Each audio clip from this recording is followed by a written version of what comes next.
আন্তর্জাতিক আইনকে বুড়ো আঙুল দেখিয়ে আবারও আগুনে ঘি ঢালল যুক্তরাষ্ট্র এবং ইসরায়েল। মধ্যপ্রাচ্যের আকাশে এখন যুদ্ধের কালো মেঘ।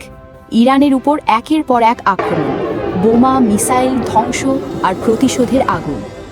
প্রশ্ন উঠছে একটাই, পৃথিবী কি তবে তৃতীয় বিশ্বযুদ্ধের দিকে এগিয়ে যাচ্ছে? সাম্প্রতিক সংঘাতে যুক্তরাষ্ট্র এবং ইসরায়েল যৌথভাবে ইরানের উপর ব্যাপক সামরিক হামলা চালিয়েছে বলে বিভিন্ন সূত্রে জানা গেছে। এই হামলায় ধ্বংস করা হয়েছে ভারত মহাসাগর থেকে আসা একটি ইরানি যুদ্ধজাহাজ। জাহাজটিতে থাকা অন্তত ৮০ জন ইরানি সৈনিক নিহত হয়েছে বলে দাবি করা হচ্ছে।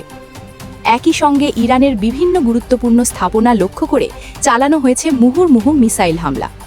কিন্তু চুপ করে থাকেনি তেহরান। আয়াতুল্লাহ খামেনির মৃত্যুর প্রতিশোধ নেওয়ার অঙ্গীকার করে পাল্টা হামলা শুরু করেছে ইরান। ইরানের মিসাইল আঘাত হেনেছে ইসরায়েল সহ মধ্যপ্রাচ্যের বিভিন্ন অঞ্চলে। আরব অঞ্চল, ইয়েমেন, কাতার, দুবাই এবং লেবাননের আকাশে শোনা যাচ্ছে বিস্ফোরণের শব্দ।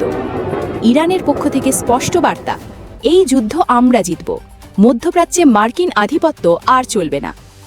এই পরিস্থিতিতে আন্তর্জাতিক মহলেও তৈরি হয়েছে তীব্র প্রতিক্রিয়া।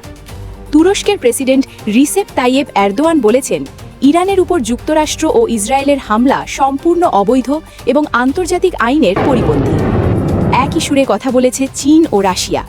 তারা বলছে, ইরানের উপর এই হামলা আঞ্চলিক স্থিতিশীলতাকে ধ্বংসের দিকে ঠেলে দিচ্ছে। এর মধ্যেই নতুন এক বিস্ফোরক খবর।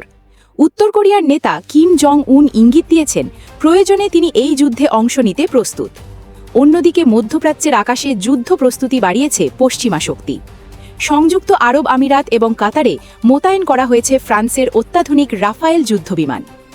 একদিকে আমেরিকা ও ইসরায়েল, অন্যদিকে ইরান এবং সম্ভাব্য মিত্রশক্তি। বিশ্ব রাজনীতির মানচিত্র দ্রুত বদলে যাচ্ছে। যুদ্ধের আগুন ছড়িয়ে পড়ছে এক দেশ থেকে আরেক দেশে।